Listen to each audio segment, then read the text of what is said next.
Okay, so we are going to open up Health Services Committee meeting at 6:01 this evening. Before we get into Health Services Committee, we have with us this evening a gentleman named Gary Wiltbank, who would like to speak about an issue he's having with Office of the Aging. Gary, if you'd like to come up. That was quick.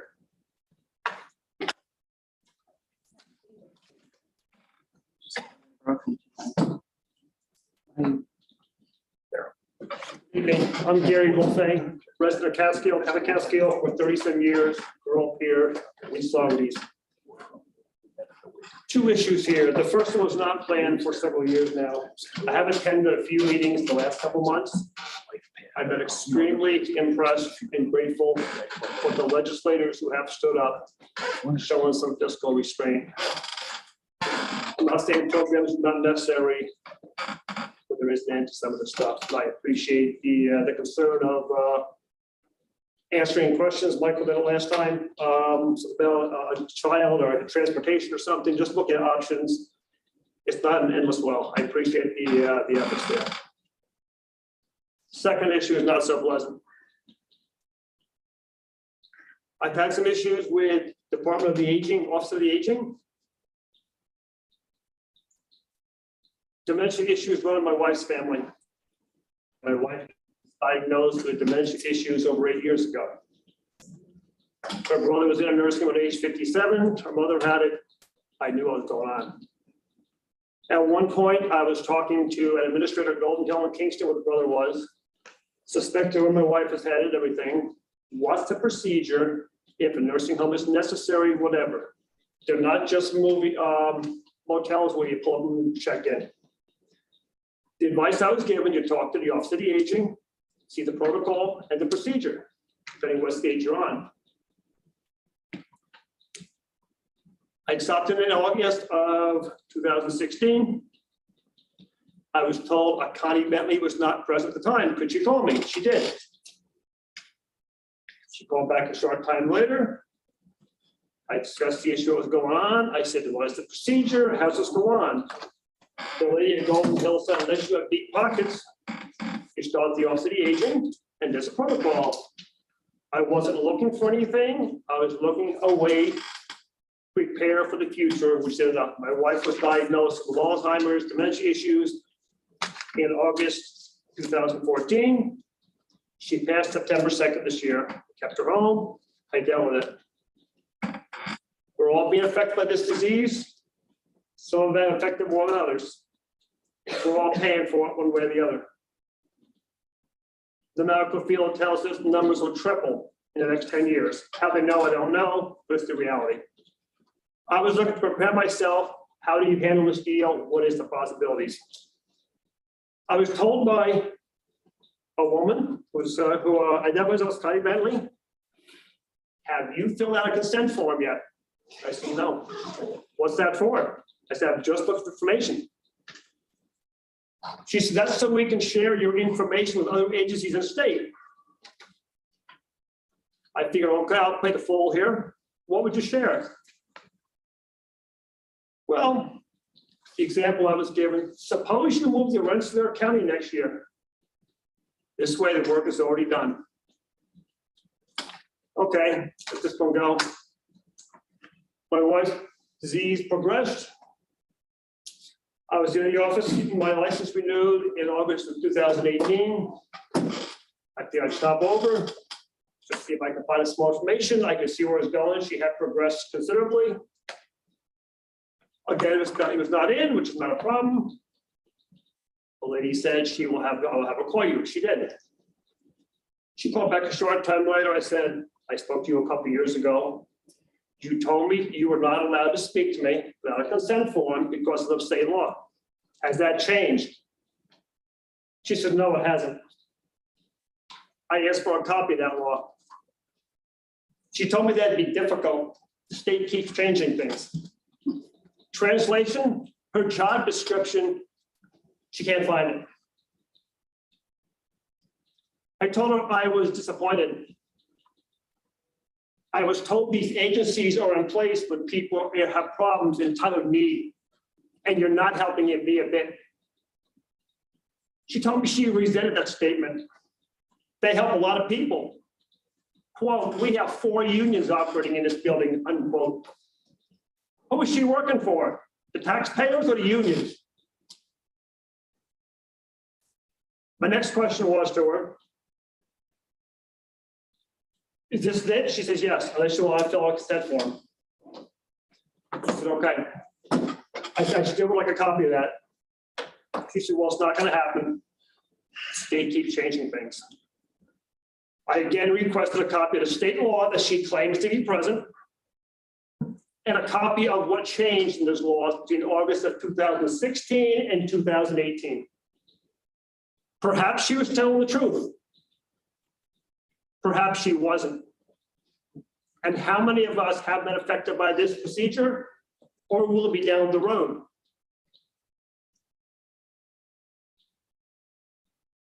Fast forward. I asked her a couple more questions. That was it. She said nothing from me. I handled the situation myself. I was not in looking for benefits or to work the system. I handled a wife's procedure at home alone. Hospice came in for the final 10 months. Again, I'm asking, if this is the state law, I would like to see a copy of it 4 years later. I would also like to see what the state changed. The people I engaged at state level at that stage in 2017, 18, Curtis Fredericks is one point person. Send me information, nothing on that about a state law. I did further my pursuit at one point, was in touch with several other counties in New York State, Office of the Aging, asked them a few questions. They spoke very freely with me. When it came to the question of, are you a resident of the county I was talking to, I said, no, I'm not. Well, why are you calling us? I said, because the person in Greene County who identified herself as Connie Bentley told me she's not allowed to speak to me because of the state law. The comment was, I don't know why she said that, why she would say that. Where's this going? Does this agency have oversight? If there is a state law there, why has it taken 4 years to produce it? And why has it come to this? A lot of people, most people were not in the position I was, be able to take care of my wife's situation. For the most part, she was very manageable and it was doable. But it cost me a small fortune. I understand what the agencies are looking for. These services are not free. Nursing homes are not free. They got overhead, they got liability, they got nurses situation. If the place goes on. I do not feel I was told the truth. If she can produce this law rather quickly, the question is, why has it come to this level? Why has it taken 4 years? The next question is, if she can't produce it, why are we still paying her? When she mentioned the 4 unions she's working here, I did have a visit at one point from a representative who claimed to be with one of the unions, wanting to discuss the issue. I made it very clear this is not a union issue. This is about accountability and common courtesy. I'm asking for the entire support of this legislature to find out, was I given a true statement or was I lied to? Am I asking for too much? No. No. No. Find out. I don't know what goes on here. Like I said, I'm not overly impressed with the system we have. It's a bloated bureaucracy.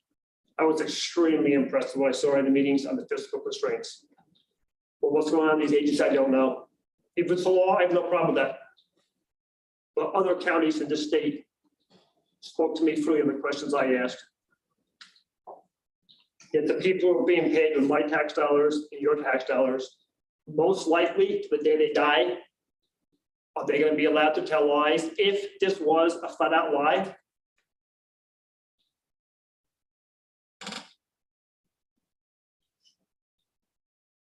Any questions? Phone number? 845-706-1154. So on that note, technically, I have a Slaughter's mailing address. It's a Greene County property for tax, okay, just so you. Okay. No problem, just for that, Be hearing from me. Thank you. Thank you. Yes, sir. Thank you. No, I said Oh, thank you. thank you. Thank you for bringing it to our attention. I got through this, and I was very fortunate. I had incredible people around me. Hospice was there for 10 months. People in this room, I'm sure, have had close situations of a similar family matters. I was able to get through it. It was a rough one. Not everybody's in that position. Thanks, Gary. Thank you for your time. Thank you. Thank you. No, I appreciate it. Thank you. Okay. We have with us this evening, I asked Jason Brenner to come up and speak with us about what's going on in mental health.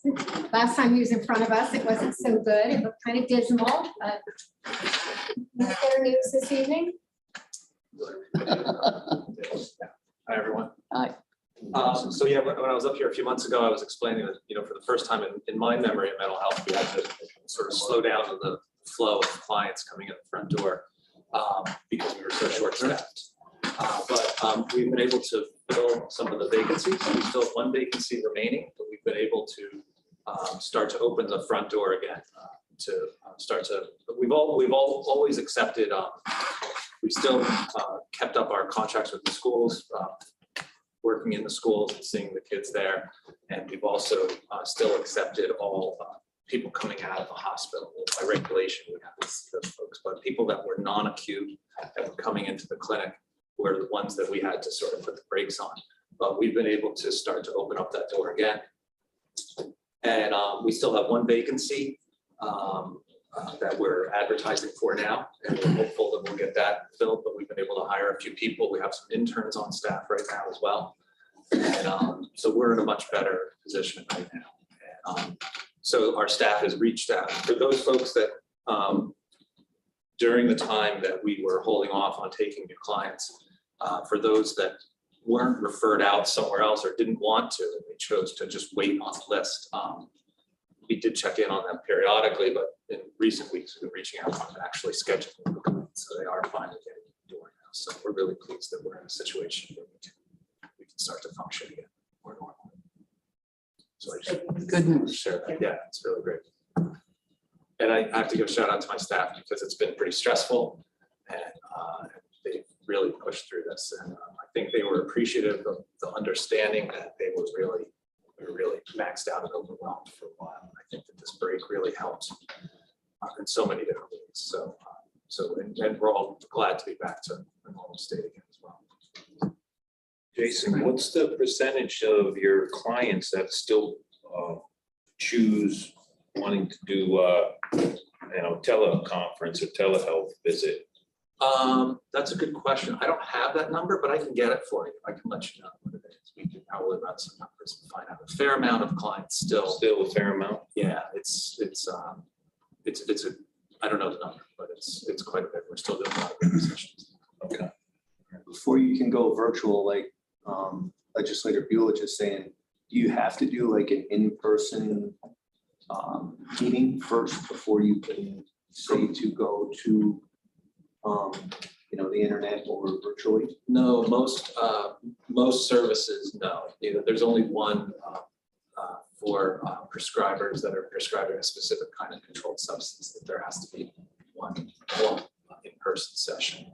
But we've had trouble. We were anticipating that before that regulation came out. Okay. Any other questions? Jason, this is Amanda. Yes. Just to answer the question about the number of clients that are still requesting remote, we have about a 60 to 65% of our clients are still remote. The first visit of new clients coming into the clinic are face-to-face. We are doing that in an effort to at least engage that client to try to get them to be in face-to-face in the building. And then they do have the option to remain telehealth from that point forward.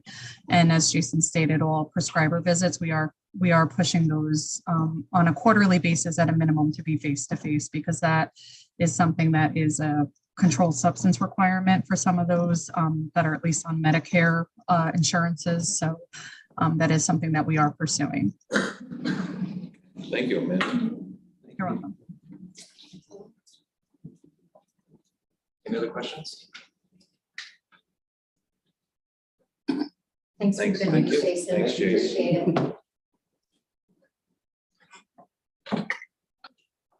The resolutions. Authorizing agreement with Greene County Mental Health Department with Arthur McGinn, MD. Davis, Hobart. Davis Hobart, all in favor? Aye. Opposed? That's carried.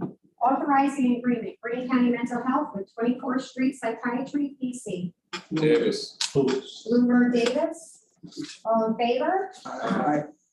Opposed? That's carried. Appointing members, Community Services Board. Lennon. Lennon Hobart, all in favor? Opposed? That is carried. Reappointing members, Greene County Emergency Medical Systems, Inc., EMS Board of Directors, Handel. Handel and Hobart, all in favor? Opposed?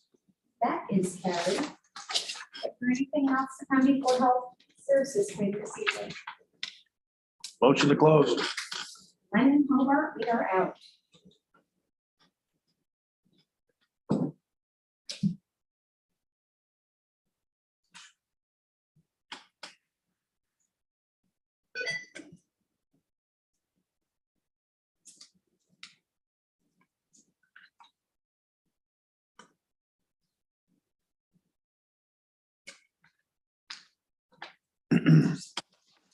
Call to order county resources at 6:15.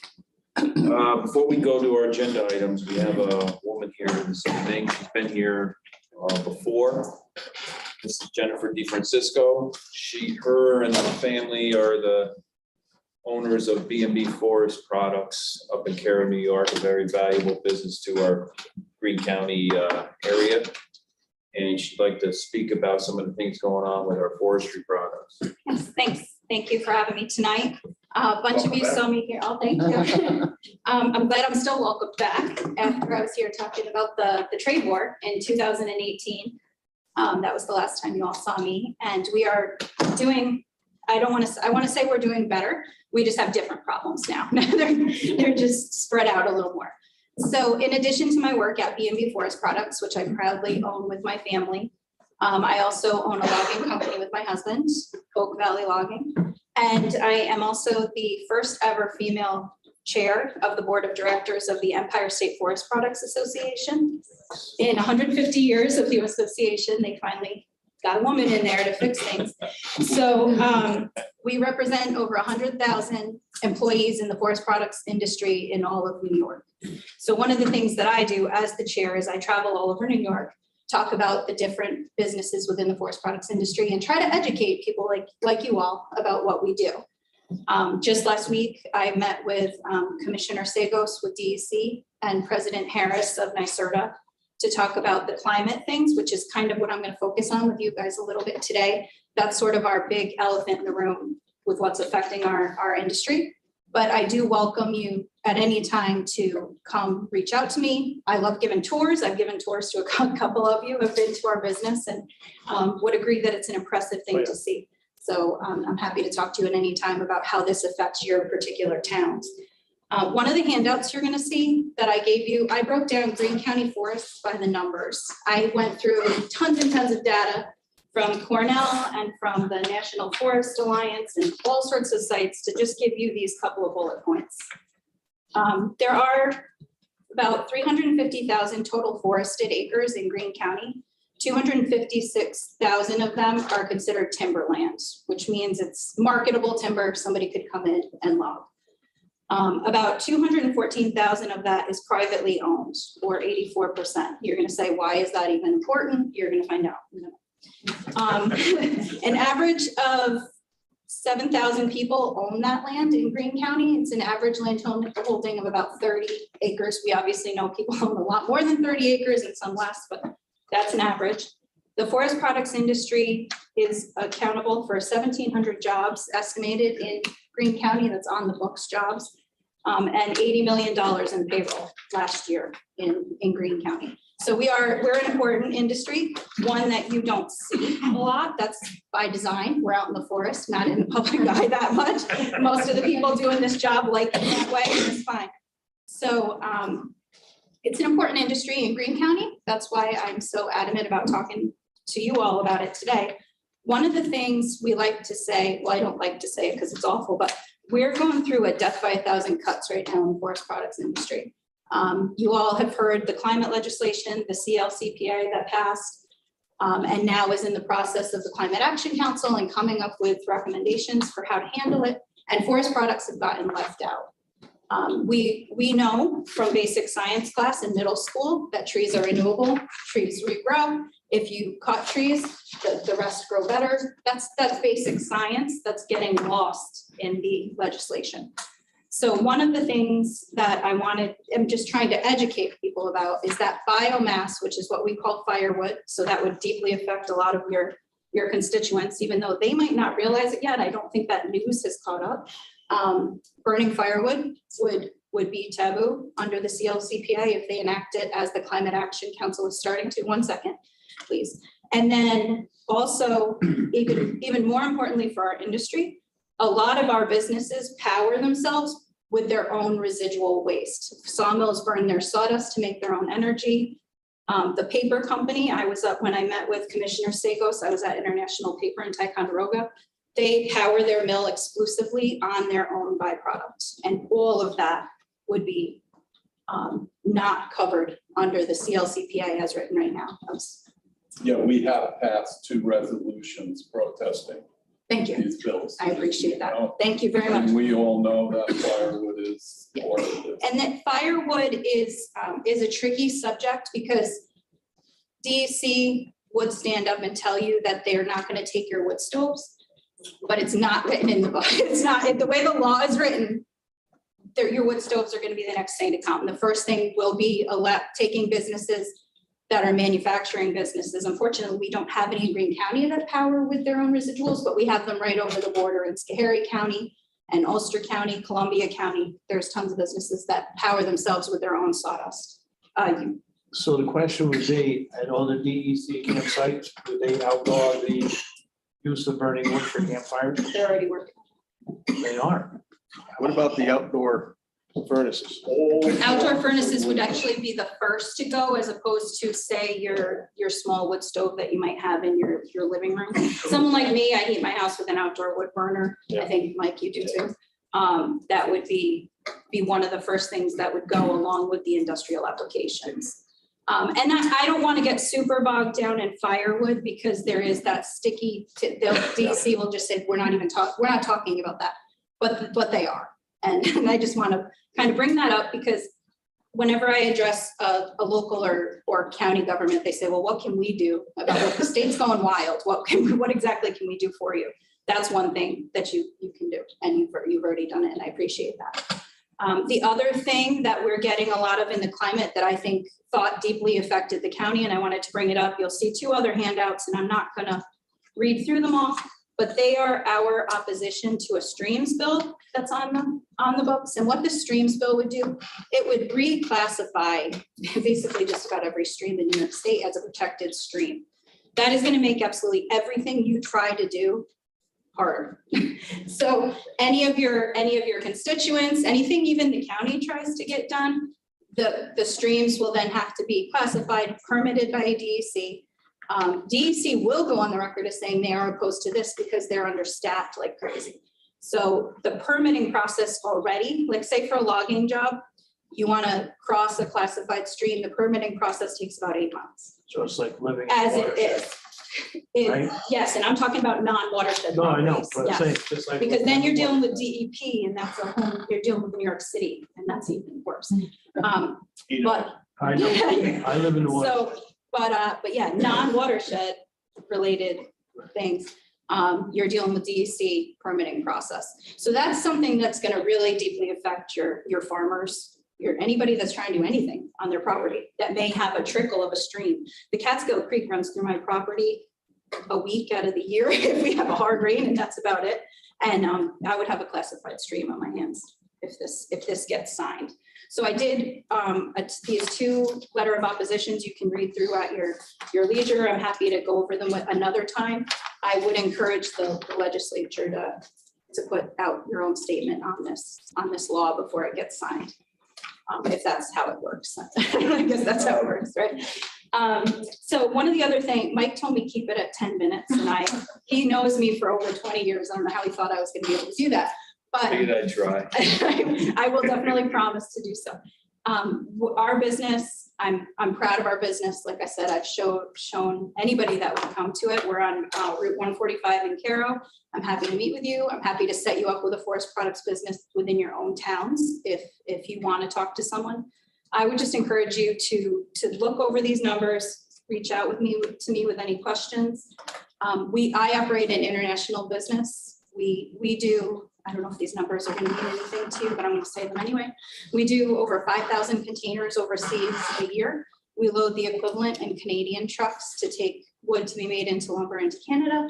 And just about half, again, that much stays domestic as much as possible. And we wish it could be more, but you all know that we lost a lot of our infrastructure and our sawmills in New York State. But so we are a substantial international business. Harry's favorite example, so I'm going to say it quick. One of our biggest clients is Yamaha Piano in Japan, and they make the interior parts of the piano with hard maple. And that hard maple, we are the exclusive contract for every Yamaha piano in the whole world because we source our hard maple from the best spot in the world. They've tried to duplicate the product with Russian hornbeam. It's a lot cheaper.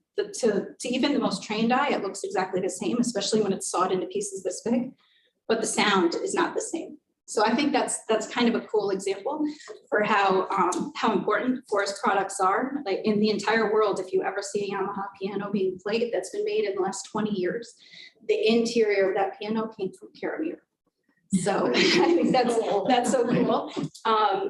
And so it speaks to the importance of this resource that we have. I don't know if that's what this resource committee is about, but I took it that way because we have one of the most important resources and literally the most renewable resource possible. Yet we're looking to electrify and things like that when we really could be looking to the forest as a climate solution. One of the things that I like to say when I'm meeting with people is, I just love a seat at the table, not to literally be on the menu, because that's where we are right now. The forest products industry could be a climate solution. We all know that trees take in carbon, give out oxygen. So we have the most perfect solution to this problem already. And we're getting steamrolled by bad legislation and people that are not educated well enough. So anything you could do to help me spread the education. And I can talk for hours and hours if anybody wants to take that challenge and call or come out. I just got one thing. Warren, is there any way we could highlight this business in our next, I was already thinking the same. in our newsletter? Especially with those statistics. Right, could she contact you and get the facts and we could highlight it in our monthly newsletter? Excellent. And we need a resolution. Screen bill. Sure. So I'll the give you a next thing, Jen, I see the memorandum of opposition with the Assembly and Senate bills. Mhm. What is the Assembly and Senate bills for passage that would hurt your industry? Do you have that?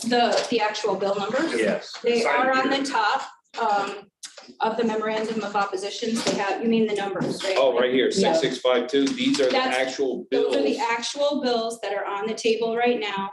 The governor has her own version, and those are not generally numbered. Okay. The governor does have her own version of this. Oh, actually, it's it's the same number. But yeah, so this has gone in front of the governor. She did veto the first initial draft. This new draft that I gave you is what is now on the table. A6652 and 4162 that you would be looking at are the Okay. current Are the bills current that will be re-put on the table as written. Go ahead, Mike. What's your gut telling you? Are they trying to steamroll this through, or are they gonna have to wait till at least January? The streams, No, This- yes. these- everything, these the type of- climate, the Yes, climate had, I mean, that's passed. That's where a lot of people get confused with it. The CLCPA passed. Now, the Climate Action Council has until 2023 to put forth how they're gonna enforce it, basically. So it's kind of funny because that's why I have been meeting with DEC so much, because they don't know. 2023 is coming. They don't know how they're going to enforce this rule that doesn't make a lot of sense. It was passed by legislatures that didn't understand what they were passing, and signed into law when it wasn't really understood. These bill or assembly and senate bills that were introduced, like who introduced them? These, the stream ones are Steve Engelbrandt and Pete Harcum. Where are they from? What area? Steve Engelbrandt's from Long Island, and I believe Peter Harcum is he's downstate as well. I'm not sure So, which. I mean, these are two downstaters that really don't understand the upstate issue. 99% of the legislation that I fight against was made by somebody south of Westchester County. And they don't understand what our issues up here at Greene and Correct. our surrounding Correct. counties. They've been invited many times, and they don't understand what their legislation. That's unfortunate. Really is true. So that is a big part of it, is that we're getting legislated in an industry that they don't try to understand our industry at all. And the importance of it in the global economy. A lot of people, you have been to my business and we were chatting before. A lot of people don't realize that such a big international business exists in Cairo.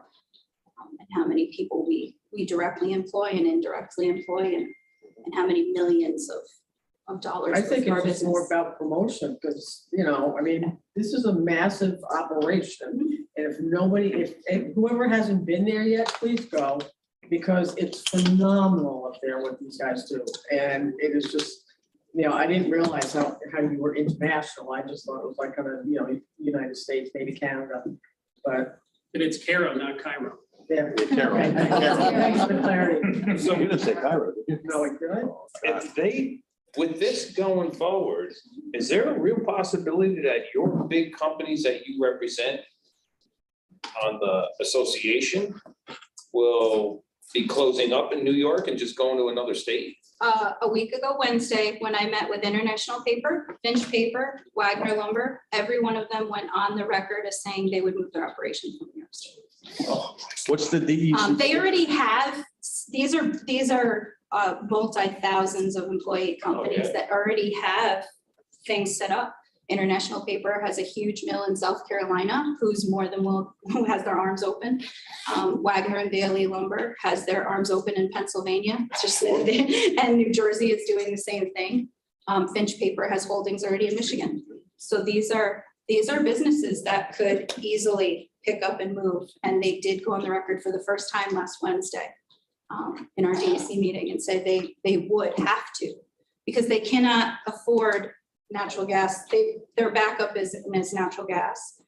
And they want, obviously, not to even use that. They want true electrification off the grid. Right. Which they are pretty much purely electric now, just making their own power. In one of the most green facilities you ever, I would go put my mouth over the smokestack. I'm not, it is the greenest facility you ever want to see. And that's true of most of our paper companies and our sawmills as well. The emissions are very small. They're using their dust that would be garbage anyway. Your conversations with the DEC Commissioner Sagos, what's his response to this? What, does he give you any? His response is,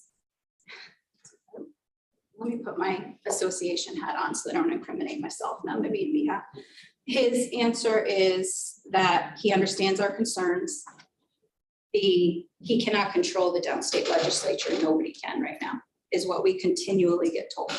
The downstate contingency is so far out of control that even DEC and the governor doesn't quite have their handle on it. That's what I was. That is the answer we That's what I was continually afraid of. get everywhere we go. And that, you don't get any higher than Commissioner Sagos Yeah. when you want to talk about things in the He's state. been around a while.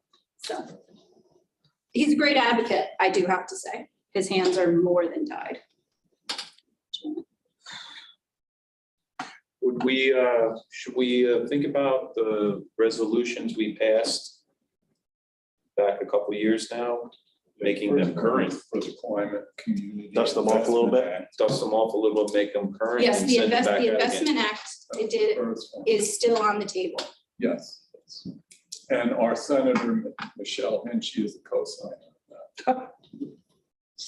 I will say, because I'm just gonna say it anyway. I've tried to meet with her over 6 times. She's been invited to meet with our industry and has declined every time. So I have had great success meeting with some of our other legislators. I've hosted at our business. I've hosted everyone from Chuck Schumer to Antonio Delgado to Michelle Hinchy has turned me down 6 times and I and counting. Hopefully next week we can invite Sue Serena. and So, yeah, so that's all I have to say on that particular part. But yes, the Investment Act is still very much open and has not passed yet. They can't figure out how they're gonna fund this whole process. So. I know every time I come here, it's like the worst news ever. Our industry is, in spite of it all, our industry is thriving. These numbers could be higher. I know my company in particular is 6 people short. Every logging company I know is looking to hire people and trying every company. I know I do. But yeah, our company B&B is 6 employees short minimum of what needed to run. We're really struggling right now. And so these numbers could definitely be higher. And it's a very good paying job if you do the math out. And a bunch of you I know have had properties locked. So Right. there's a reason, because that's how you pay your taxes, right? So that was my last point, since we're talking about climate. With all this privately owned timberland, that was the reason why I said I'd circle back to how I got these numbers, and we got off track, why I brought these numbers. The privately owned timberland is the key to the climate solution. We want people to make right decisions. We know that trees sequester carbon. Left to your own devices on your property where you need to pay your taxes, what are you going to choose? Are you going to choose leaving your trees as trees and not cutting if that's not beneficial and if things like fire would become banned? Or are you going to turn around and clear that property and maybe subdivide?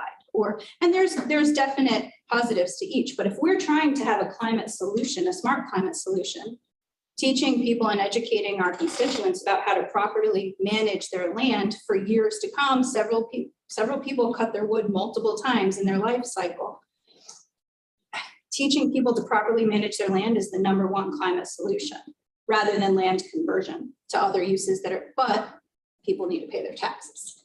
And this is what we're faced with, is land conversion and having the reverse climate solution. So they're kind of driving people into making bad decisions with their land. So that's why I brought these numbers, because that 84% of privately owned timber has all the power. And a lot of people that don't know think that the state-owned land, the Adirondack parks and the Catskill parks and the watershed land are what's going to be our savior, and it's not. It's this 84% of privately owned land that's going to be our climate solution. So that's why I brought those numbers. But I went way over my 10 minutes, but I tried hard. So any other questions? You all have my business card, and it was in the packet, along with a little bit of other cool data, because I'm a data nerd when it comes to forest products. And I'm happy to follow up with anybody. Great presentation. Thank you. Thank you for coming down It's and easy to talk about what I love so much. educating us. Appreciate it. Thank you for having me. Thank you, Jen. Thank you. Thank you, Jen.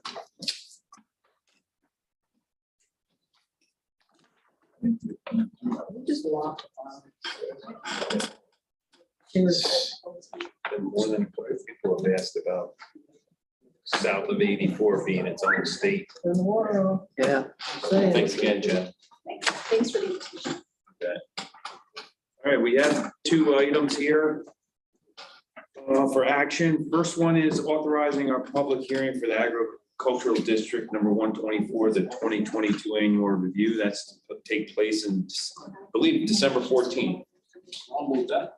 Overbaugh seconds. Second, Overbaugh. Dorrington, any discussion on that? All in favor? Aye. Opposed? So carried. Next one is appointing member to our Columbia Green Workforce Development Board. This is our Department of Human Services chair here, Stephanie, and I need a motion on this. True. True, second. Dorrington, any discussion on this? All in favor? Aye. Opposed? So carried. Any other business come before County Resources? Question for you, Mike. Sure. I'm not on the committee. However, on that public hearing, probably behoove you to go to that thing, and because people that have these agricultural lands, whether it's farms and they're managing their own forests, to get the word out amongst that public hearing and have it put into the official minutes. Because this here would, like the county, no matter what the state, but if somebody wants to manage their property, whether they try to outlaw wood, either as firewood or whatever, at least you'll have a say in it at the public hearing. Jen? December 14th. It would be just a short presentation that would go into the record, into the minutes of that public hearing. Okay. All right, which do read that. So, Makes sense. I'll follow up with you. December 14th December 14th. at 6 o'clock or 6. 6. So we don't know what time. 6:15. 6:15. Thanks, Tom. Yeah. And Warren, you're gonna follow up? Yep. Okay, good. Anything else? Motion to close. Motion to close. Overbaugh, second. I'll second. Dorrington, we are closed.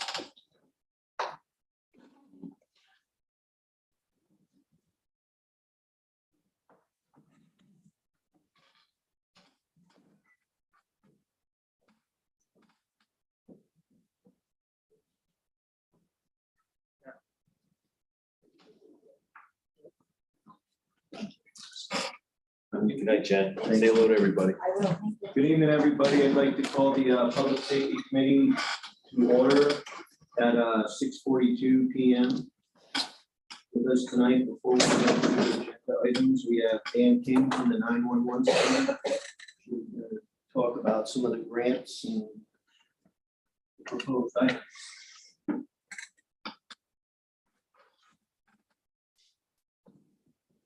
Good evening. Couple updates on numbers first before we get to the grants. So the month of October and the 911 center was fairly busy. 543 EMS calls, 225 fire calls, 1,188 police calls. 820 are the unknown calls, so the calls on the throughway, turned over to another county, et cetera. In October, the inbound phone calls, the number of calls that we answered in there, 5,067. And in October, on the fire service, there's 7 mutual aid fire calls, 11 EMS mutual aid calls. The fire investigation team handled 1 call in October in Durham, and the hazardous materials team handled 2 calls in October, 1 in Hunter and 1 on the thruway. Also, we have appointed a new 911 communications director to fill Randy's spot. So starting Monday, November 7th, Jim DePerna, who is our chief dispatcher, will become the 911 communications director. Then on to the items on the agenda as far as the grants. So I'm going to just run through them real quick. So the first grant we have on is, these are all formula grants. These are non-competitive. These are the things we get year after year, just the amounts change. So the first one's the Homeland Security Grant. So that one is actually one that shared 70-30 with the Sheriff's Department. So the $98,000 grant, where $29,000 would go to the to law enforcement terrorism prevention activities, $68,000 go to emergency management activities. However, we shifted some funds there and added more to the sheriff's side. So they're getting 56% of that to help them get their 2 license plate readers that they need. The next grant, the Emergency Performance Grant, is really the grant that covers my annual training and will be paying for one of the planning consultants that we use. The 900,000 and change interoperable communications grant is a little bit different. They took 2 grant cycles and put them into one. Basically, everything got delayed during COVID, so now the state trying to catch up, so they just put it in as one. So To 2021, what's that? they put it into 2021. So it's a FY 2021 grant, so the performance period for it, it's a 3-year grant, so the performance period began in 21. So we get it, this happens all the time in these grants, we'll get them a year later. Even the 1-year grants, we may not actually get until the fall, we have to use it by December, which would be the next one. So the one coming the following year will be fiscal year 2022. Correct. They're all off because by the time we get anywhere near the end, we're way past those 3 years. The numbers don't really make sense. But. And then the last grant, the PSAP Public Safety Answering Point Grant, that is a 1-year grant. So that expires the end of December. And actually we got the notification today that the contract was signed. So now is when we really start to spend that. That's being allocated for software upgrades within the 911. Dan, on the tower, where is this money going to? Which tower? On the interop Yeah. grant there. So the Hunter Town Hall Tower, because that project got delayed, so we shifted the original grant that we had allocated for it, we shifted that around because we're running out of time on it. So now we've moved that to this grant. So that's about 500,000 of it. That's the Hunter Town Hall site that's going on. We have to put up ice protection over at least Hunter and Wyndham. We'd like to do New Baltimore too. We got preliminary quotes. They were much higher, significantly higher than we thought they were going to be. So it's going to be something we'll have to bid in the spring. So as you recall, we had the ice damage from at Hunter, where a piece of ice broke off the tower and pierced the roof, the concrete roof of the shelter. So we need to add ice protection. Then we have just the other stuff that goes along, operational expenses at the sites. This grant pays for some of the backhaul costs. The maintenance, so I send tower climbers up to check the bolts and redo things. Next year we have to do repair work on the Wyndham Tower structure itself. We're gonna have a section we have to go up and weld. So there's not an actual new tower getting constructed as of now? I do not have one plan, because Hunter Town Hall is in process. Is in process? Yes. And will that further lock everything in for better service? Yes, so that will link, that Hunter Town Hall is designed to link the Twilight Tower to the Hunter Tower. So we add, so basically it gives us that better coverage. No, what's that? And then long term, there's a few more towers to build out in the valley to create the full microwave ring, right? So that we have true redundant paths. Any other questions? Thank you, Dan. Thanks, Dan. Also with us this evening is Sheriff Kuczynski.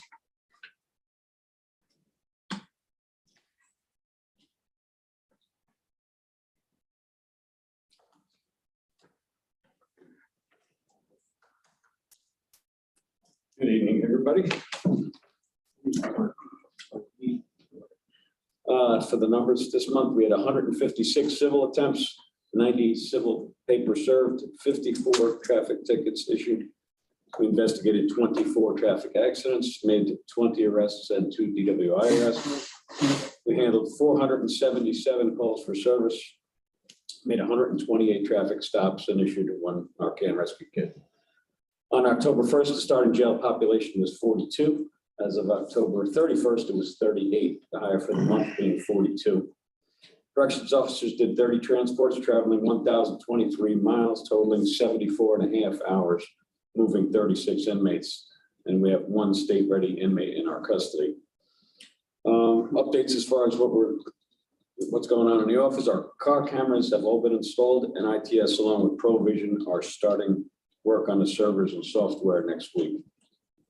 Under Sheriff Planner and I attended the Sheriff Showdown out in Watkins Glen, and we raised $65,000 to support the New York State Sheriff's Summer Camp. The radio console, Charlie's been asking, that has been installed, and we actually have communications from our office now. The console is actually a loaner, because a new one hasn't arrived, but it works. Whatever's there works. The last thing I have for this month is that as a result of the investigation that we did involving the death of Danielle McKenna on Route 9W in Athens, we have arrested John Peterson of Cooksaki for aggravated vehicular homicide, Class B felony, along with felony DWI, felony DWAI drugs, reckless driving, and multiple vehicle and traffic violations. And he is now in our custody in jail on $100,000 cash bail.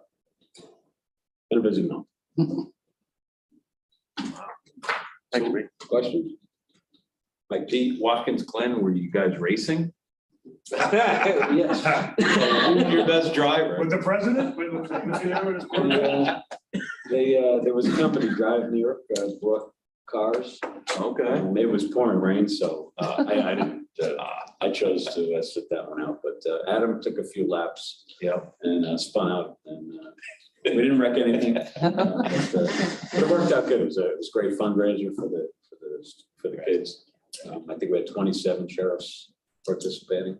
Okay. Pretty neat event. If they do it again, if it was nice weather, we'll be out there. Fair weather racer. Oh, yeah. It's either all or nothing.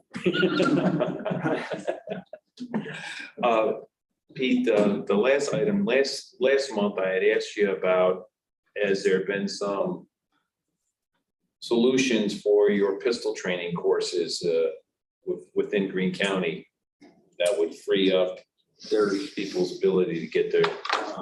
We have submitted a curriculum to Judge Wilhelm. He's reviewed it and he likes it. He's having a little bit of a difficulty with the language in the letter of the law. The same people passed that law that passed the silly CPLA, whatever those, downstate people pass these laws without any idea what impact they have on us.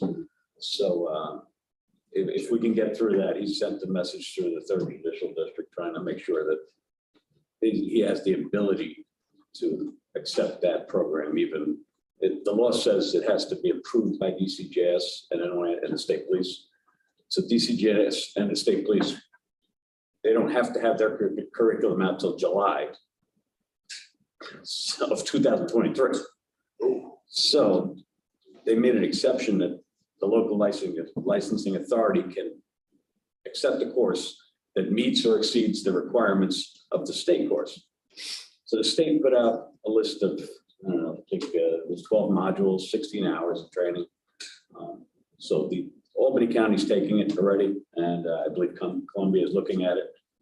So as soon as we get him to, we're hoping that he adopts it, this month, and we'll start taking applications again. Although you do know that a judge overturned this. I do. And Letitia James filed a stay on the stay. So even though the Supreme Court has ruled and another judge, these current leaders are still fighting it and staying it. So really, for now, it stands until it goes back to the courts. Yeah. Okay. No explanation for that. No. I gotta tell you, maybe it'd be helpful too, Pete, if on the Facebook site or whatever, that people are kept up to date on. Yeah, we're trying. We actually have had 5 town hall meetings about it. Nice. Down around Good. the county. Good. We did Tannersville, Durham, New Baltimore, Athens, yeah. Where's the first one? Carroll. Good attendance. Yeah, the one in Durham, we had over 120 people. possibly. 120. Tannersville was 112, I think. Okay. So yeah, we're willing to do, I'm willing to go all around the county and do these things. Yeah. And we keep track of the current. There's another judge out west who threw out the portion about the religious sites or places of worship. Right. And that was state as well. So even all these judges are saying it's unconstitutional, they still keep the law abiding Mr. permit holder. Gotcha. Thank you, Pete. Welcome. Thank you. Good night. Okay, into the proposed action items. Number one, authorizing Greene County Sheriff to execute annual mandate court orders, contracts, and/or memorandums of understanding, MOUs, on behalf of Greene County. Martinez. Handle. Got Martinez and Handel, all in favor? Aye. Opposed? So carried. Number two, approving the stop DWI plan for 2023. Davis. Got Handel and Davis. All in favor? Aye. Opposed? So carried. Appointing member to Greene County Traffic Safety Board. I'll make that motion. Second. Hobart, Handel, all in favor? Aye. Opposed? So carried. Number four, establishing the capital project number 133-2022 Homeland Security Grant. Lennon. Second. Lennon and Martinez, all in favor? Aye. Opposed? So carried. Number five, establishing capital project H134-FY22 Emergency Management Performance Grant. Martinez, I'll Lennon. second it. Martinez, Hobart, all in favor? Aye. Opposed? Carried. Number six, establishing capital project H135-FY2021 interoperable communications. Aye. Lennon. Martinez. Handel. All in favor? Aye. Opposed? Carried. Number seven, establishing capital project H136- Public Safety Answering Point FY21. Davis. Lennon. Lennon, all in favor? Aye. Opposed? So carried. Any other business to come before Public Safety Committee? Motion to close. Motion to close, Lennon, Hobart. Handel. We are closed.